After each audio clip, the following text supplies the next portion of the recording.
The Umbrella Corporation. Our business is life itself. This podcast episode is brought to you by nothing. Try it for free.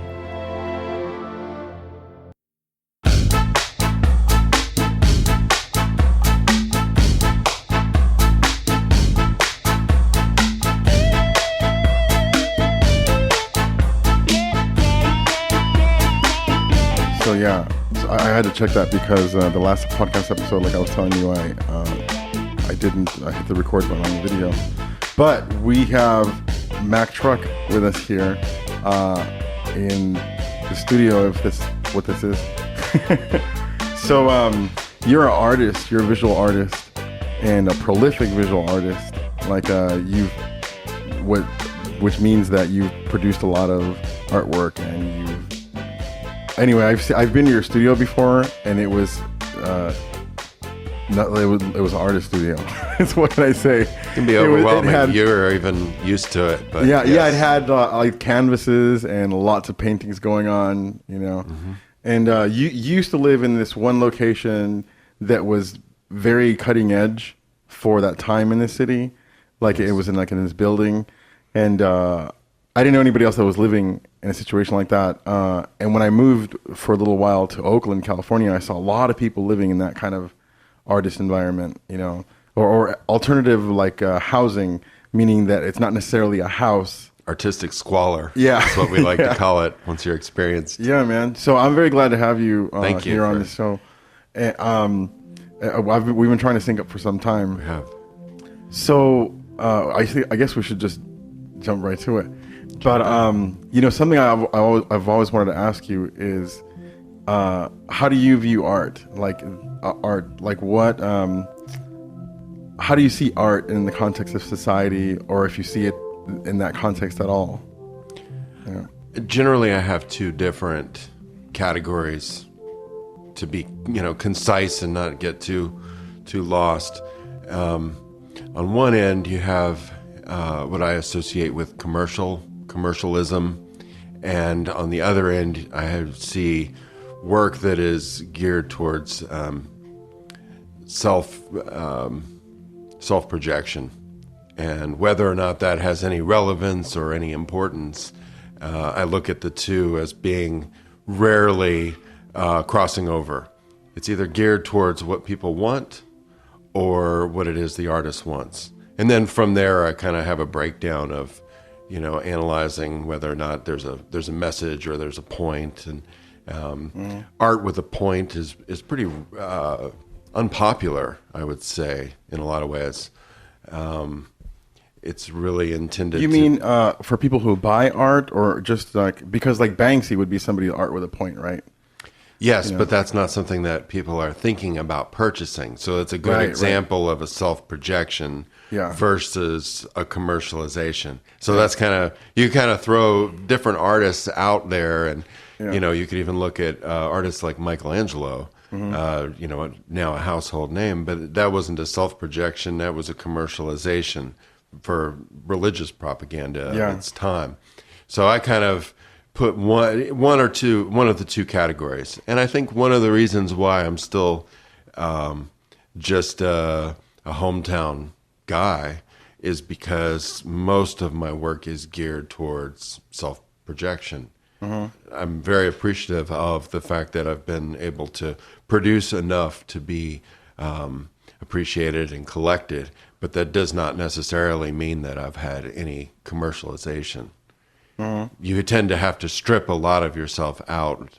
And I think that has a lot to do with, the heady topics of post-deconstructionalism, and, where you get these words that there's very little of the root word left, and there's a whole lot of, ism, additives. Yeah, that's funny. And when you look at and I'm not an art expert and an art history major, but it's something I enjoy, chatting about.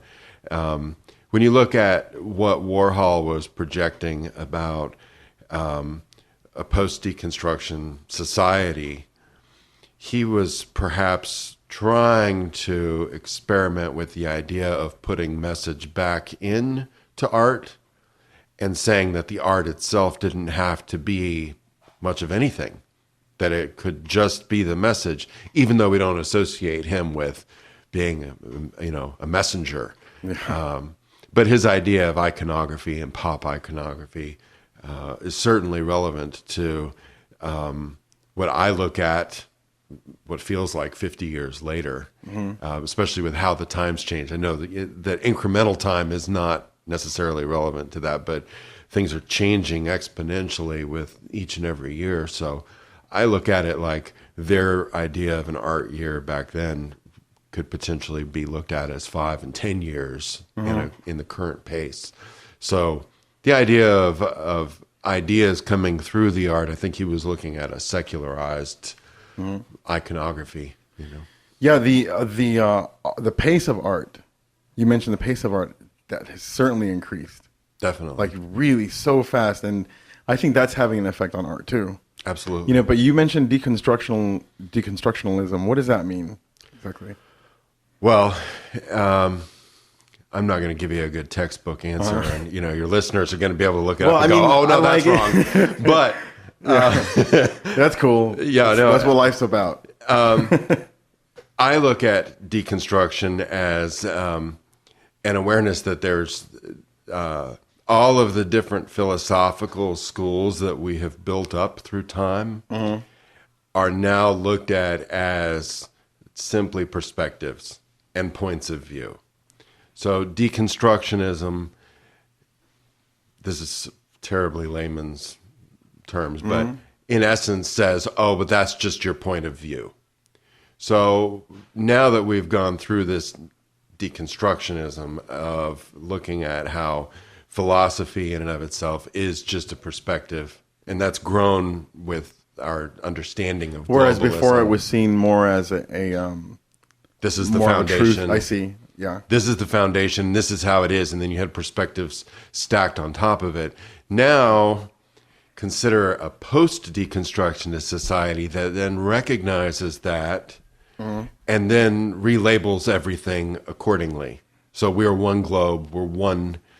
It kind of dovetails into my concept that we're now starting to get an idea that no matter how many times you divide humanity, it's one thing. It's one species. We're one effect. We might all have, millions and millions and millions of different effects and millions of different perspectives, but we're one effect on the planet. And the more that we kind of grasp that post-deconstructionist perspective starts to kind of reshape the possibility of having a purpose in messages and a purpose for art that before everybody could just go, that's just your perspective. Yeah, and Michelangelo, that people forget. I'm sure that they don't think about that. That work, was the Sistine Chapel, was a commercial piece of art, like that he was hired to do that. Absolutely.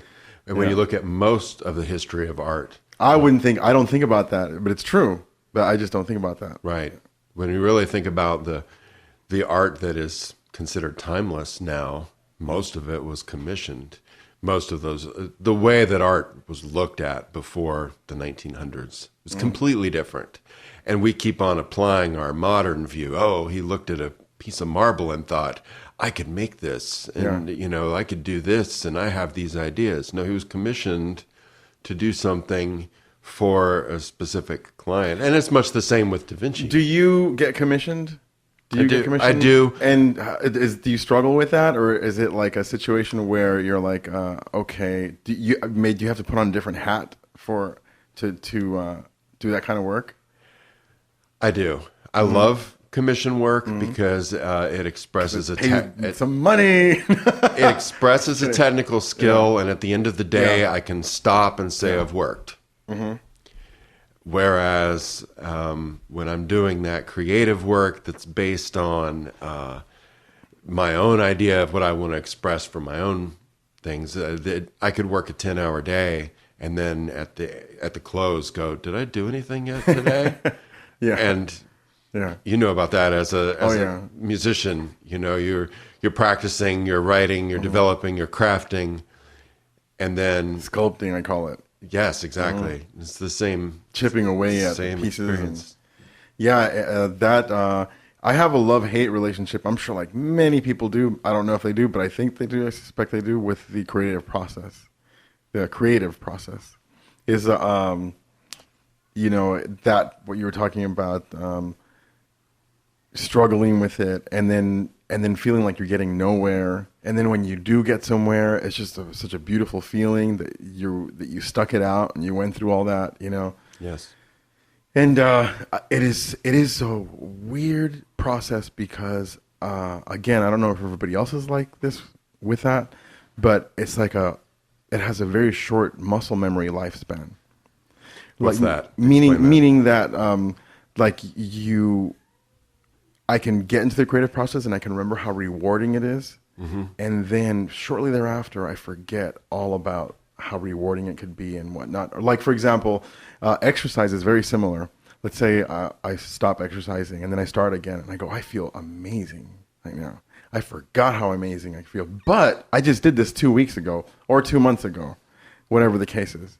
Yes. So the creative process has such a short memory for me like that, that I have to continually jump into it so I can remember it. I think that's how most people who grew up in our current social structures feel. I was raised very differently, so I know more about the perpetual creative process than I do the product process. The perpetual. I was homeschooled all the way through. Okay. By artists. Okay. So constantly nitpicking. That explains a lot. Doesn't it, though? I'm paying you by the hour starting now. That's great. Yeah. So my take on a lot of things are going to be extremely off to one side about the creative process, simply because I was, I've never ever had a grade put on the back of a piece of artwork. Yeah. Even though I did artwork in school. Mm-hmm. The idea. So how do you see it? Like how do you see it differently, the creative process? I think that most of the artists that I talk with, and I use artists very liberally, I'd like to say that art is the life that you learn to lead. Okay. So somebody who makes a living of entertaining people by, cooking. Yeah. That's the life that they're learning to lead. And they've created an art form and the nuances. I agree with you. That's a great way to put it, for sure. And so my association with creativity has a very different, slant on how it is that, we create the world that we believe in. Mm-hmm. I don't know if that makes any sense. No, it makes a lot of sense. It's just that it's such a it's kind of a big concept for such simple words.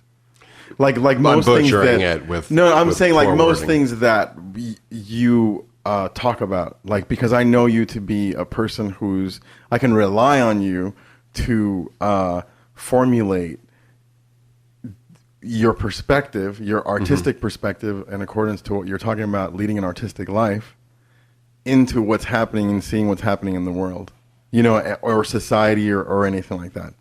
Like, it's not usually the case where I'll talk to you about something and you'll tell me what everybody else said. Well, that's actually part of what alienates me from everyone. Is I don't do very well with a society that does the Protestant Catholic Pepsi Coke division of your either or. I understand that that's part of the organization of society, but we no longer live in that. That's a very 1900s way of addressing things, and I think that most people, even in my age bracket, still.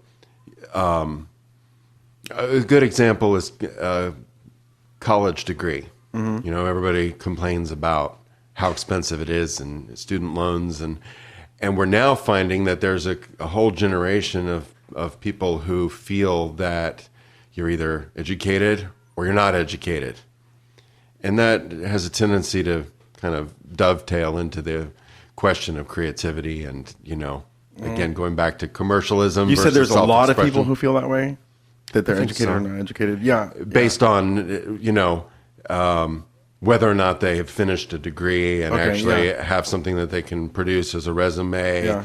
And I just missed that part. yeah, I was looking at the audio level. necessarily and, finish the thought. Yeah, I get distracted too with your fine tuning. I'm trying to tune it out and just have a conversation.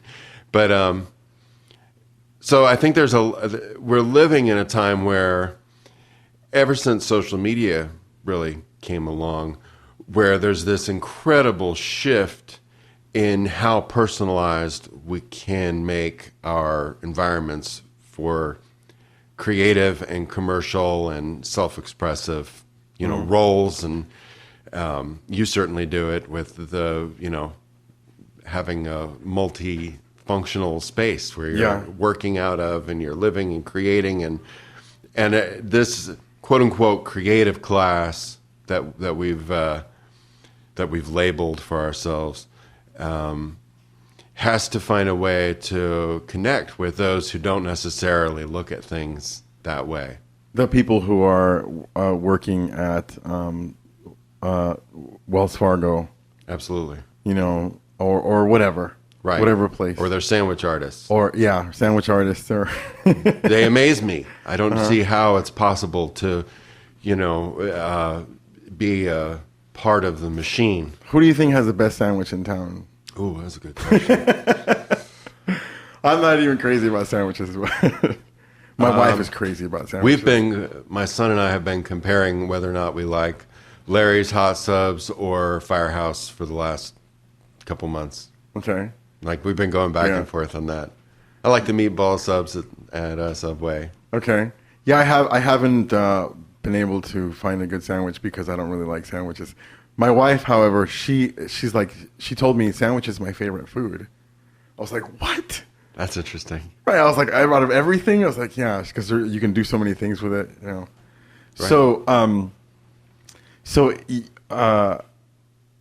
This is what we were talking about before I went off on sandwiches.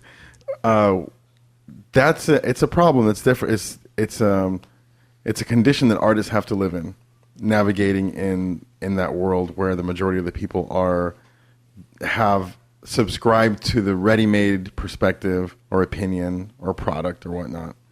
And we're like-minded in the sense, I think that's why we get along, because I tend to get along with people who have constructed their own mind, and the way that you put it is that they carved out an artistic path in their life. And I think that's a great way to put it too. It's like describing the same thing, because I've told recently, like let's say 5 years ago, I realized that my life is art. People are telling me, it's an artist. The whole freaking thing is art. Like I'm trying to make the whole thing as an art. Everything, like from the way that I wake up to the food that I eat, to how I eat my food, to how I create my living space. You mentioned doing an all-in-one living space. I couldn't imagine it any other way. I don't want to go away from home to work. I don't want to go to an office. And that was once considered highly antisocial. The concept of I've been considered not being plugged in. Yeah, and or anti-society, even at a certain point. Mm-hmm. So, we can talk about this for a long time. We should talk about this more, but we're under time constraints. I want to ask you about. We can come back to that. Yes. I want to ask you about your art because you're one of the few artists in town whose artwork has made an impression on me. Thank you. And I couldn't tell you the names of the pieces that I've seen, but I've seen some around town. I've seen some online, and I've seen the mural that you did in downtown. I was going to ask you for a picture of it so I can post it on here, but I don't think I have one. No, I can probably find one on the internet. Yeah. But I won't do that right now. I might crash my CPU over here or my RAM. But and your artwork, I haven't been able to fully identify your artistic style to say it in words well. But I remember the last thing the direction you were going into, you created so much stuff that you can like thumbnail it at different points as an evolution. Yes. You know, and then I remember the last thing that I saw that stuck out was you were using blues or deep blues and oils, and the colors were luminescent. There was like some light inspiration going on in there. Can you talk about that, or is that weird? Yeah. No, it's a good topic. It's a nice little compartmentalized topic, and this goes into another one of our conversations. I'm sure we could have. There's something very metaphysical about the concept of taking colors and light and trying to capture them. And imagine living 3,000 years ago and trying to explain the ability to take the magical colors in the sky and bottle them and stick them on one thing. And in a lot of ways, the creative process, when you feel like you're capturing light, feels very much like a spiritual experience to me. And I think that being able to have some continuity of personality throughout this goes back to that switch, just like you're switching cameras between, when we're both talking, is very much like that combination of self-expression versus commercialism. Because Jacksonville, for a long time, not to rabbit trail, for a long time thought that was not supportive of the arts. And I think what it took was for my path, recognizing that the joy of art for a lot of people here was being able to recognize my work and see it from a distance and know that's Mactruque. Yeah. Without necessarily being into art, without necessarily being into a scene or what would be considered, keeping up with the Jonesies of, social environment. And that pride that came from people being able to go up and say, yep, that's one of his pieces. I recognize him. And so kind of compartmentalizing, say, what you're describing in that particular series that does evolve and you go through a specific set of colors. I'm able to say, well, that's great. People can recognize a blue version of me. And I was like, and if I ask you why the colors, it'd be funny if you were like, because they were on sale. Because I found them on the side of the road, it's probably more likely. Yeah. Oh yeah, does that work like? Does it work like that way? I do. I do about 25% of my actual finished paintings are based on recycled objects. Okay, that's cool. Yeah, I have some paints I can recycle with you. Sounds great. You can take that off my therapy session. Apparently, I'm not using them. Yeah. So yeah, you have gotten to that point where I could see a painting. I'm like, that's probably Mactruque right there. Right. And yet I do not do any one specific thing. It's an evolution. It's a journey. And where that's not what any gallery recommends. So you've been at the art thing here in this city since I moved here. I moved here like 15 years ago, and I learned about you early on moving here, and people told me about you. I hadn't met you yet, and like anybody who's popular in town, people said positive things about you, and people said negative things about you. And Jacksonville is a place where I learned that the more negative things somebody says about somebody, the more that I want to meet them. And the person that everybody was like, this person is great, you got to meet Kelly or whatever. And I'm like, Kelly is so boring, man. I was like, what does Kelly even do? I don't even know what she does. She just goes to all the parties or whatnot, But yeah, so you've been at this here for a while. Do you think that it's evolved here artistically much since you were raised here, right? You were born here? I've been here on and off. Okay. So we moved back. My whole family moved back in the 90s. Okay. And was here for a couple of years as a small child. Okay. Actually lived right down the road from where I was baptized at 7. And you live down the road now? Yes. From there? Okay. Yeah, I'm like a fly now. Okay. I'm going 100 feet. That's funny. So I've been able to see, little bits and pieces of change. Mm-hmm. Do you like it here? That's a good question. Yeah. I love the familiarity. I love the fact that I have a lot of long-term relationships. Yeah, that's important. It's a that's hometown for me in that sense. It's not my hometown. As far as any sort of true familiarity, you'd probably have the exact same answer as I do. You love it, and you also wish that there was really more of a true embrace of what you're doing. There's many arguments as to why this, I don't know any city that is near a coastline that wants to move in the direction of embracing, putting up specific people and saying, this is us. There's a sort of a lackadaisical aspect to it. And on a coastline, you said? From my travel experience in the U.S.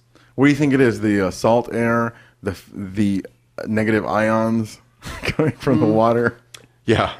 I think it's just, I'll back up and just say that things are changing so much that really I have to try and keep up a different way than I did when I was first getting started.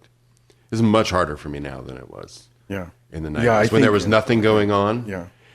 I was the only person downtown in the late 90s. I mean, the only person. And I could go from restaurant to restaurant to restaurant and put up my artwork and nobody would buy it and nobody knew any other names.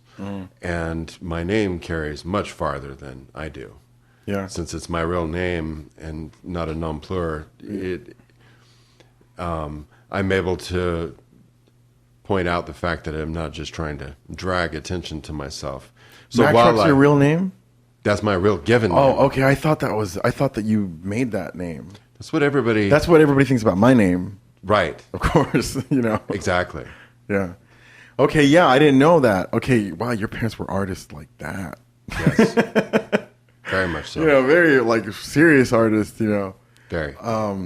Yeah, because that's, to name your child something very different. My father was not an artist, but he was whatever.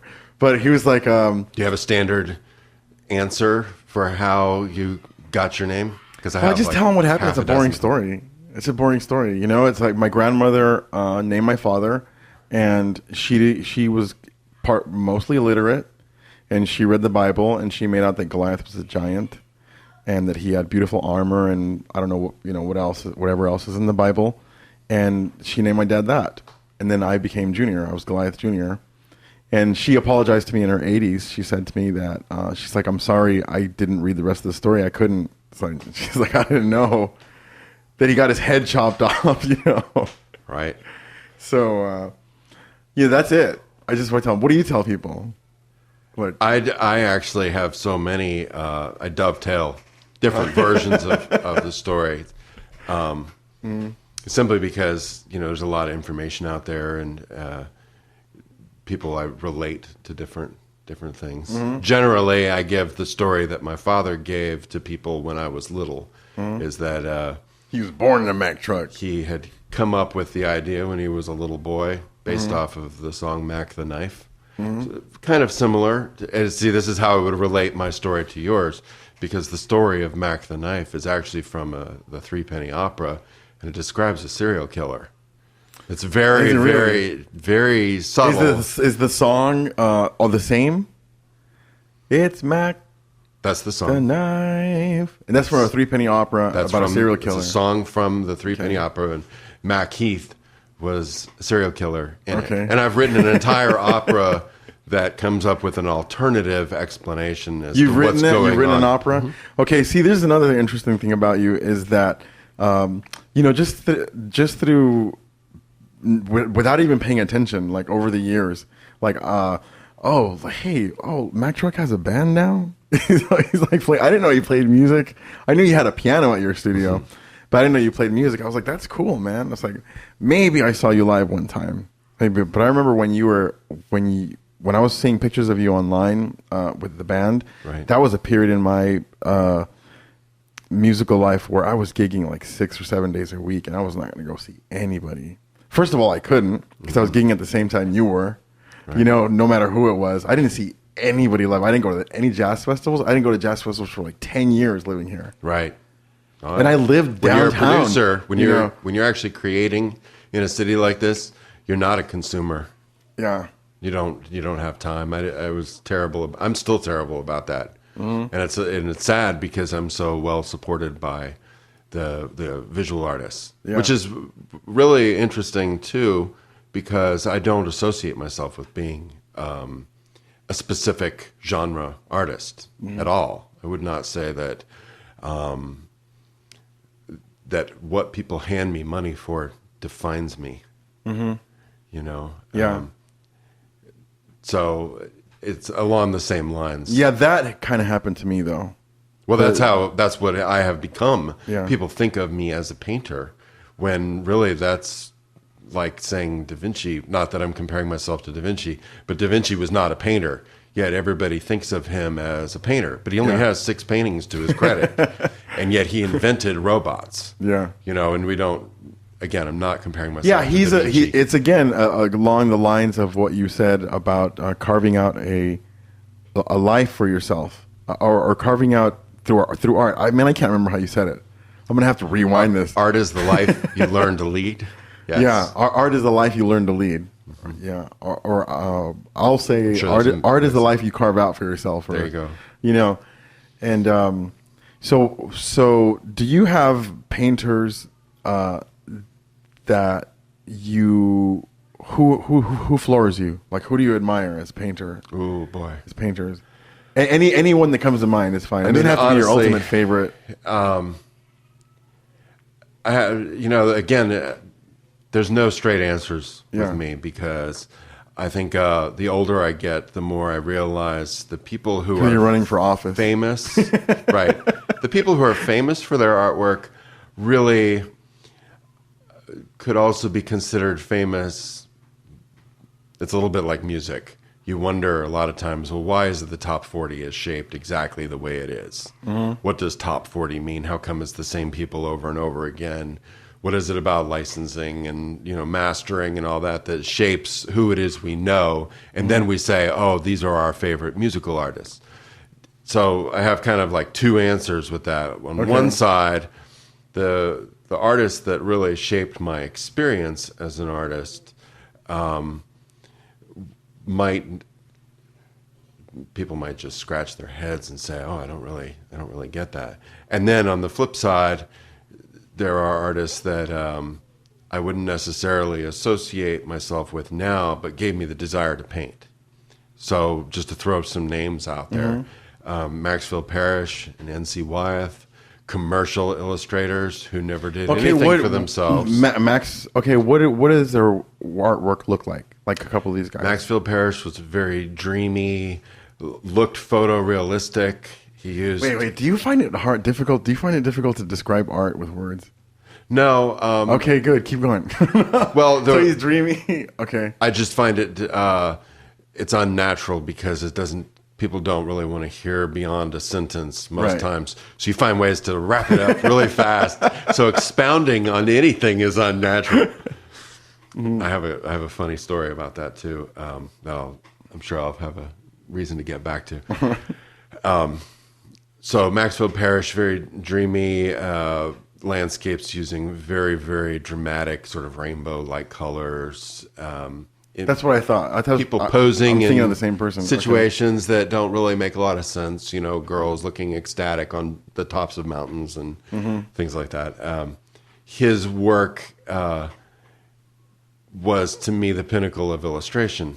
And my father is more of a fine artist who always taught me about the limitations of illustration. But I was still magnetized to that ability to portray something photographically that's in your imagination. The sort of the balance between that would have been N.C. Wyeth, who was an early American illustrator who was made famous for giving us the romantic storybook illustrations for things like Treasure Island, which kind of cemented our concept of the romantic pirate illustrations, and Robin Hood and Camelot. And so he was a storybook illustrator. His son went on, Andrew Wyeth, to actually be much more popular. And he did things like Christina's World, and they have secret paint recipes that the family only knew of. And so they were a family of artists that were a big influence.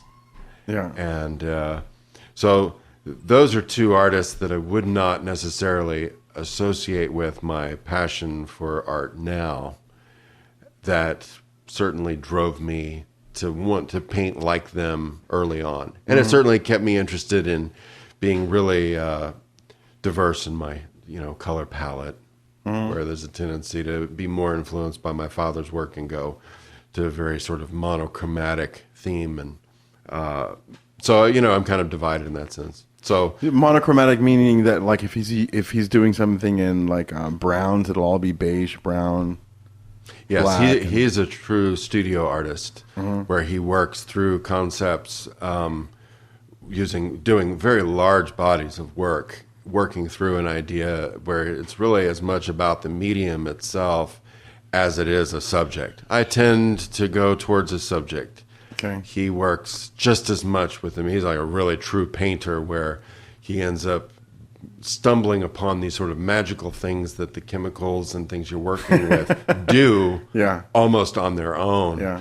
That is something that, really shaped the way that I look at how fine art is. Yeah, man, created. I love painting. This is a couple of my brilliant paintings right here.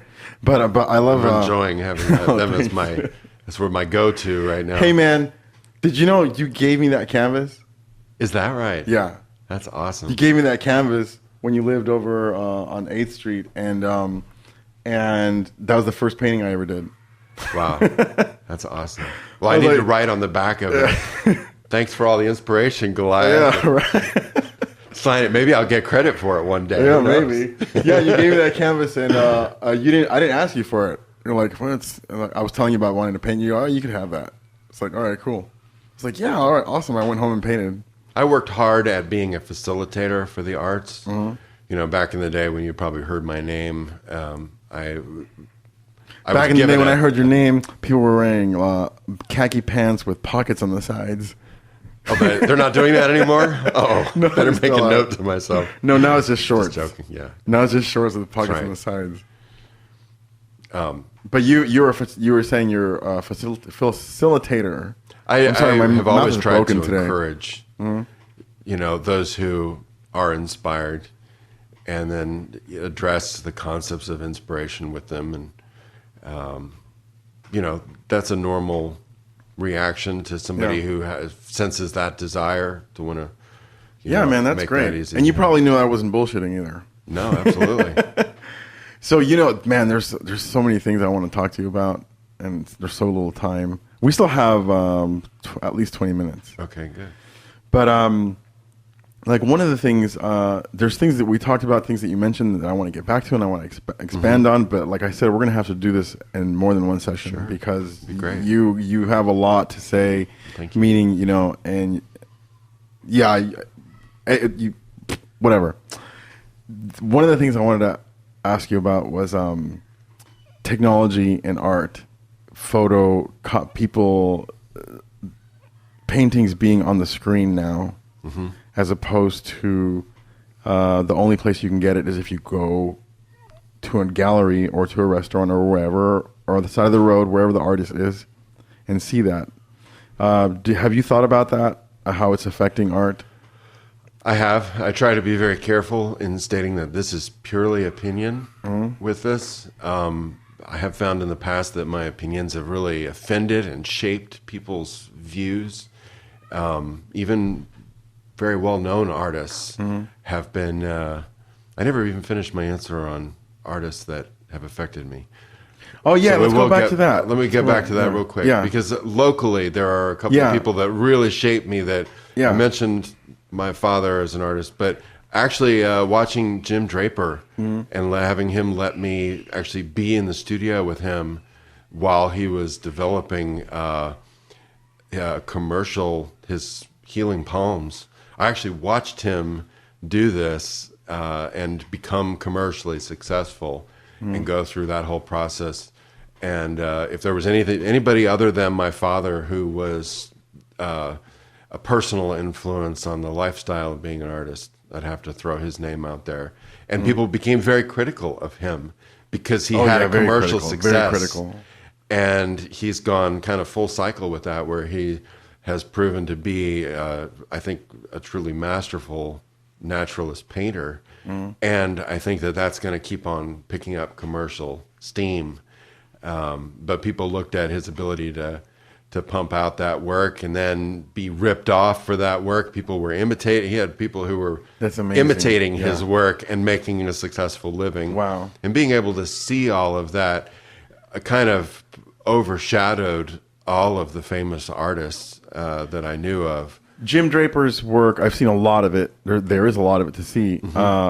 The work that I've seen from him over the past, let's say, no more than 10 years, is kind of impressionist. I don't know my art terms, by the way. You can correct me, but it's kind of impression. It's not very defined. It's not realism. It's not photorealism. Right. It's not photorealism, but you can clearly tell that you're looking at a marshland with a palm or whatever is there, And I've heard a lot of negative comments about his artwork. Everybody's got an opinion, And but I've also heard positive things about his artwork, and the thing I wondered about Jim Draper is like the artwork that he's doing. I'm like, how did he jump into this? Like, how did he did something like when did he go? Man, this is what I'm going to do. Like right here. That was actually the era where we were kind of working in tandem. I was learning how to paint, and he was learning what he wanted to do with marketing. And I think that I could talk an hour about what I know of his experience, because he's also somebody who's been a frontiersman when it comes to Jacksonville. If there was a troubled area of town, just like the site that you got to see my studio in, he also, way before me, was doing the same things and would even return to other parts of town and have more than one era of frontierism. So when you say that, you're talking about going to another part of town and causing influence there, or showing that it's worth something? Yes. Okay. I'll keep that answer simple and just agree.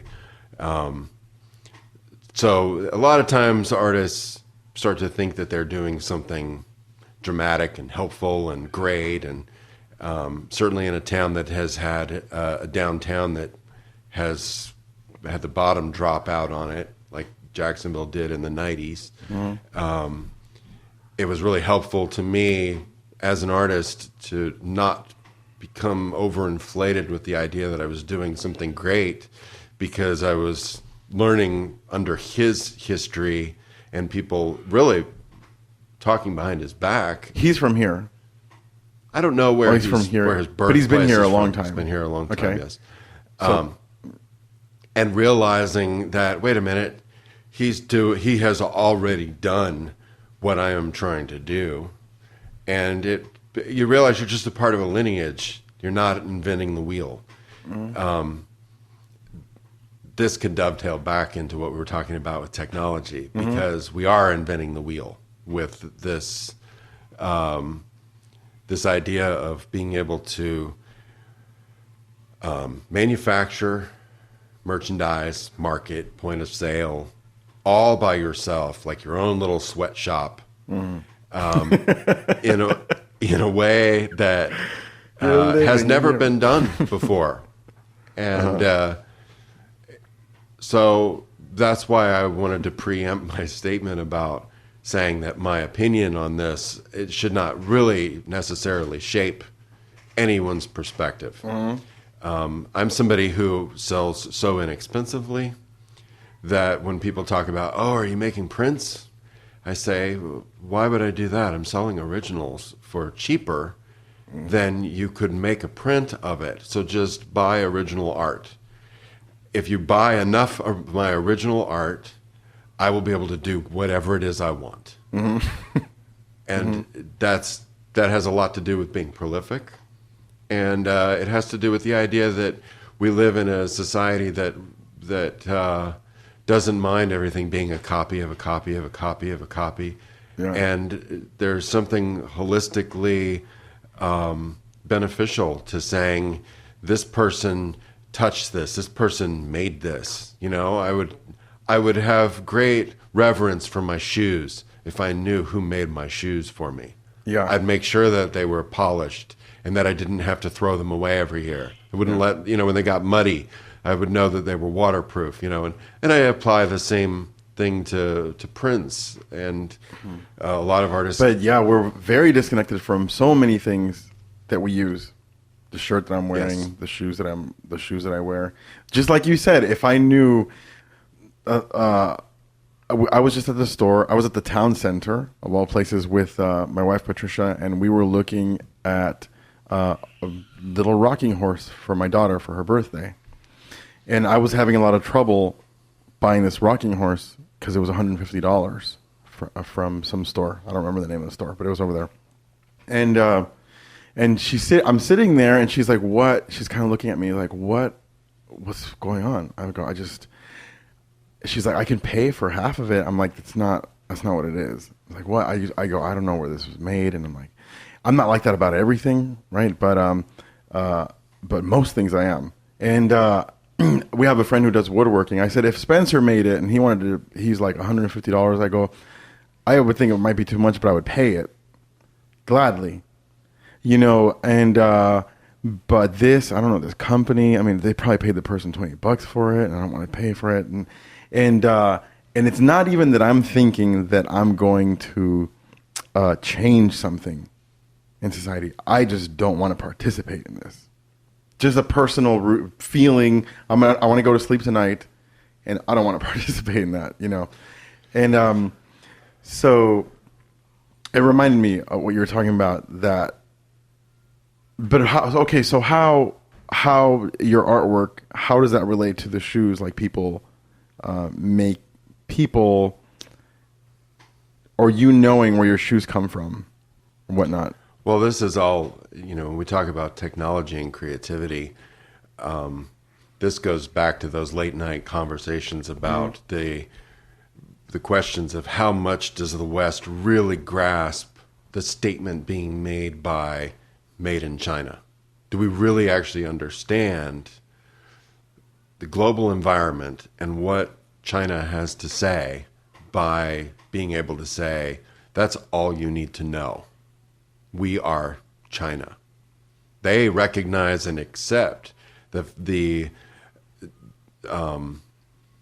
biomass, the lack of individuality that creates for a power that says we are a part of one big machine. Mm-hmm. The West looks at things very differently, and where somebody like me I've listened to a lot of people like me who have like their hippy dippy, let's all just make granola and, live on a farm. I listen to that, and then I wonder how helpful that is to the greater good of everybody else who doesn't like granola, and already spent time on the farm in essence. Mm-hmm. So I think that the relationship between shoes and artwork is really just a question of how do we make flourishes of our personalities? How do you pick your couch art? When I talk with collectors who want to show me that they're savvy and that they care, I've found that they feel bad about saying, I'm going to measure my couch. Oh, yeah, I can imagine that, yeah. And my thought is, that's your throne. Why would that offend me? Mm-hmm. Ultimately, I'm a part of your background. And that gave me a lot of insight and interest because of that desired sensitivity to start questioning how many people like to put my work in their bathroom. How many people like to put my work in their bedroom? This is great. This is things I would have never think about because I'm not a visual artist by trade, or anything. Well, when do the people want to play your music? Yeah. Do they want to drive to it, or do they want to make babies to it? They want to make babies to it. That's right. No, it turns out the kids like the only CD really that I have out. It turns out the kids like it a lot. Like moms like to play it with their kids. Absolutely. Yeah, I could see that. So so you're thinking about these things, where they're hanging your artwork and whatnot. Did you start measuring couches? You got the tape measure. Did you start measuring couches for an average size couch? I had never thought of that. Good question. It just ruined my life. I'm joking. I have learned that that the business of art, really, like the true business of art, has an awful lot to do with just measurements. They really don't care what it is. As long as there's enough blue and white, they're fine because people want dark colored walls if they have a little bit of money. I'm telling everybody way too much. No, artists, this is listen great. up, take notes. No, this is great. If you want to be a successful commercial artist, and that's not necessarily my desire. My desire is to enrich people's lives. So, it's still a yin-yang question. Yeah. But people want, they want their accent colors to be on the walls, and then they really actually want a pleasant ratio of white to blue in their artwork. So really, most galleries down here, especially beachside city, but go to a successful commercial gallery and you'll find most of it is white and blue. That's why when you mentioned my blue artwork, my thought was to immediately start picking your brain about any subjects you might have seen, because I'm sure there were subjects involved. Yeah, street things scenes going on. That does not necessarily rest well with the commercial aspect. You wouldn't think, because I'm not really doing anything controversial and overtly conversational, that would be a problem. But ultimately, a commercial designer is going to talk more about measurements. How many 36 by 72 do you have? Well, I'm really looking for some 60 by 70s. So is there numbers that they like to stick to? Absolutely. Okay. Yeah. Okay. Wow, I didn't know that. Yes. So this is great. What I mean is it's kind of controversial you talking about this, because this is not something artists want to talk. They want to be deep and they want to talk. But what do you think of when I say 3 minutes and 24 seconds? Don't you think of a hit? It's the same thing. Right. Exactly. Yeah. Right. It has to be. It can't be 6 minutes long. No. Burst, chorus. No, not good for radio burst, play. Chorus, bridge, same thing. It's chorus, the same chorus, thing. chorus. Make outro. it fit. Make it fit into the key. Yes. So again, on my visit to the town center, I keep having to go there more and more often because I'm working with people and they live there, or for whatever reason. And I went into somebody's apartment there. They live in the town center, live at the town center where all the stores are at. And this is fancy looking apartment building, and they have a full gym in there with like 10 bicycles and 10 running mats, treadmills. And they have yoga rooms, and if you'd like an apartment, tell them I sent you, and they'll give me 20% or whatever. Anyway, I'm just kidding. But I sound like I'm selling the place. And so I go, I'm walking through the halls there. I'm like, I see all this artwork in all the hallways, and I'm like, the people who this has happened to me as a musician. I've played at many places that are opening a building to live in, and they're opening and whatnot. And so like this building, like all the other buildings, I'm walking through the hallways and I see all this artwork on the walls, and it's abstract is what they call it, colors, and they're smashed and they're smeared, or they're smeared sideways or so that way. And I'm like, somebody had to make this artwork right here. I'm like, what painter made all of these artworks for all these floors in this building with all these similar themes, Would you want a gig like that? Absolutely. Yeah, you would? Oh, yeah. All right, we'll hook it up. That's very easy. That kind of work is really more about Okay, who you know. Okay, so that worked. Like the guy who did that building, how much money did he make? Well, that's a good question, because in all likelihood, that's someone else's sweatshop.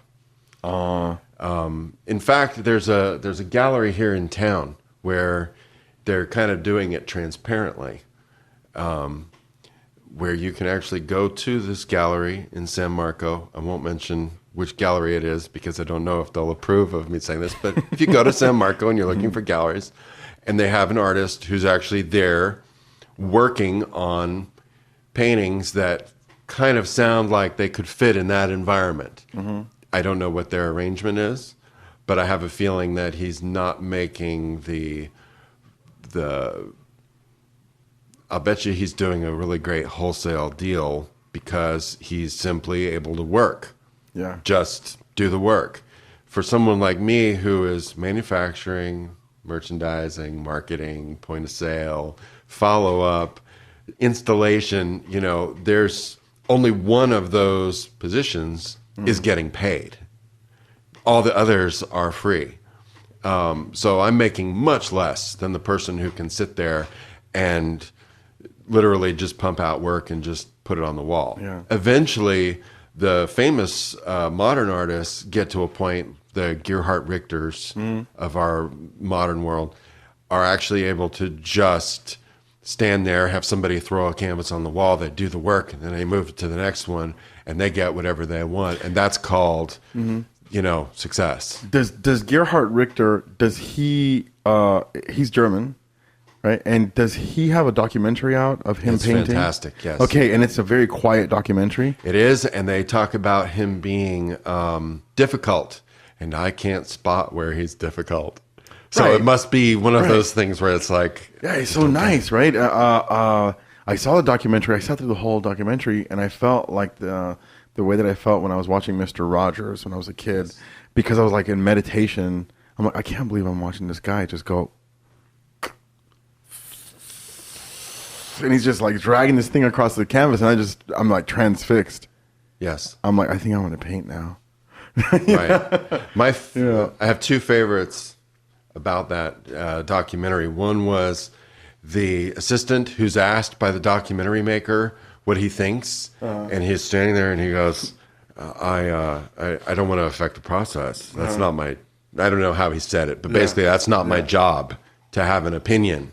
And I completely relate to this because my current living environment, I have somebody who has really direct access to what it is that I'm doing even before it's done. Mm-hmm. I'm very appreciative that there are not many comments being made. I know when, I really like that, but I don't want to hear that. I can't be thinking about putting artwork up on the wall to be getting an automatic reaction from someone in a living environment. I can't be thinking like that. Yeah. So I completely relate to the idea of not wanting those who are helping you in the studio to start shaping you by saying, hey, how about you try this? Yeah. So I really related to that. And then I really liked the idea, I don't know if you remember how there were images connected by a single line, and you went from one image to the next, and it created sort of a timeline effect. And then they showed the large-scale timeline effect, and you realize, okay, well, while he's doing this one thing, there's actually a continuity of something that's much greater. Mm-hmm. And a truly successful artist is putting out so much work that you actually get the feeling that you're seeing a time progression of what's going on. And I think that's where we become suspicious of certain commercial things where it suddenly feels very stagnant. It's just one of the exact same thing over and over again as compared to a personal progression. So you're like a three-dimensional Instagram. You're like you can't put it on my tombstone, but I like it. Yeah, I mean, it's like because it's like that. You could watch the progression. People are uploading pictures every day, Yes. Yeah. So when I was watching that documentary, I started laughing at one point when he was working on this piece, right? And he's working on this piece, and then it's got some colors in it. I don't know how many colors, a few colors in it, and it's got some detail to it. And then he takes this thing and he just he just drags black over it. Yes. I was like, oh my God, what is he doing right now? That's all the work I had ever associated him with before I watched that. Just, okay. It was just that. And I thought, what is this guy's deal? This guy's just connected. I was like, anybody can do this. I was telling my wife, I was like, anybody can do this shit. I was but no, not everybody can do it. I learned about art not too long ago. Actually, a long time ago, I learned that every artist is occupying their own space and time, and you could never reproduce what they did because you would have never decided to do that, what they did. Right. You would have never just, it's just great. I love that. That made me love art, all kinds of art, even more. Installation art, whatever. Jacksonville, as it became more savvy and there's more and more artists, a lot of people who have become intelligent have realized they don't want anything to do with me personally because of the amount of effect that everything must have with somebody who is, quote unquote, overthinking like I am. Everything is compositional. Everything is part of that holistic experience. So people think, oh, you can't watch movies. People are more shocked by the idea that I watch television or movies or, oh my god. You like Game of Thrones? Did you watch Game of Thrones? I did not watch Game of Thrones. Okay. No. I liked it. People are surprised that I liked it. Generally avoid any popular TV show. Usually. Me too. And but ever since it came out, I think I lived somewhere else when this came out, and ever since this show came out, I wanted to watch it, and I didn't know anything about it because I figured it would be kind of magical. I love science fiction. I love fantasy. It's my favorite thing to watch on a screen because it takes full advantage of the world that you can possibly be in. Why do I want to watch an imitation of reality on the screen? I'm not trying to go there. I'm trying to get away from reality, Anyway. That's where I like science fiction if it incorporates some levels of philosophy. I've done my best not to mention how going to the St. John's Town Center is very much like plugging into the Matrix because I know we'll end up on a Matrix, diversion. Dude, I have to tell you some about the St. John's Town Center and the things that I've been learning about the individual unique things I've been learning about society through the town center. Having to go there. I got a gig there, and then I got another gig there, and then I met somebody there who I have to go there to rehearse with, and et cetera, et cetera. And I found that other people who've listened to this podcast have heard me say this before, so I'm going to keep it short, is that I found a diversity that is supposed to be on this side of town over there, an internationalism and diversity and cultured people who appreciate art and music. And when I play flamenco music, people at random know the patterns of the palmas. Right. I'm like, what is going on over here? I'm like, and I play over here, and people are like, whatever. I hear flamenco every day, which they don't, And it's just like I'm just like, So that's just it's weird because it's this cultured thing inside this corporate shell. Right. And I don't know what to make of that. I feel conflicted. I feel like a gay man that doesn't want to admit that he's gay, and I like the town center. I don't want to tell anybody. There's something to be said for the architects of society when they can plant a chain restaurant that we have no emotional connection to out in the middle of nowhere, and then build a town center around something that it's obviously not. It's not the town center. However, it's a miniature city. It's like an amusement park for commercial. It's got living spaces and everything. Anything you would need to live wherever as long as the trucks stop there and drop stuff off, like you can do whatever you want. There's gas and food, and that's the whole point, right? And there's the Publix, and it's disgusting. There's a side of it that is disgusting, but me walking through the hallways, I felt like I was in Switzerland or something like that. I'm like, this is a self-contained living. I wouldn't necessarily. The only thing that I ever find disgusting is the way urban sprawl is temporary. When I look at the idea of needing to have cookie cutter houses, the McMansion aspects of America where you look at the aerial view and it just looks like a cancer over a landscape. I don't mind the idea of being able to walk and shop at in a mall environment that's outdoors and going from point A to point B to point X to Z. Well, it's just that like what you were saying what you were saying about the how they just implanted a whole new town just like that out of the blue, and just when they could have done it somewhere else, but and the fact that all of that money is going to Minnesota or wherever.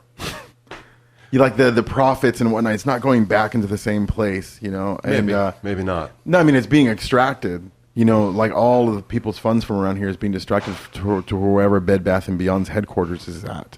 But that's globalism, and I agree. Yeah. But there was a time in the 90s when I thought, oh, local culture is fighting globalism. Uh-huh. But the truth is that overpopulation has to think about what we're going to think of that in 20 years, not necessarily what we think about it today. And that's kind of a tricky thing to have to emotionally get through. You know, how am I supposed to compete with the town center? Am I competing with the town center? You are by default, aren't you? Like if you're a business here, like let's say you have a hookah lounge. Am I? Yeah. No, but I'm a musician. That's what I'm saying though too. Is you know, what am I? Yeah, well, you know, businesses have told me that place affected their business.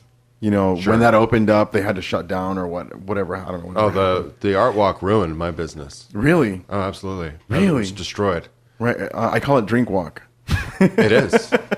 It is. That's what it's about, man. People believe that they're supporting the arts by showing up, but very little art commerce is done, and the actual experience of art shows, people don't actually absorb my art exhibits anymore. Somebody's rushing me along over here. Uh-oh. It's time to go. But you're going to come back, right? You're going to come back and we'll continue this? Thank you. It'll be great. Thank you for having me. You're welcome. And that's Mactruque, everybody. Check him out. I'll put any links that he wants to give me in the show notes. All right.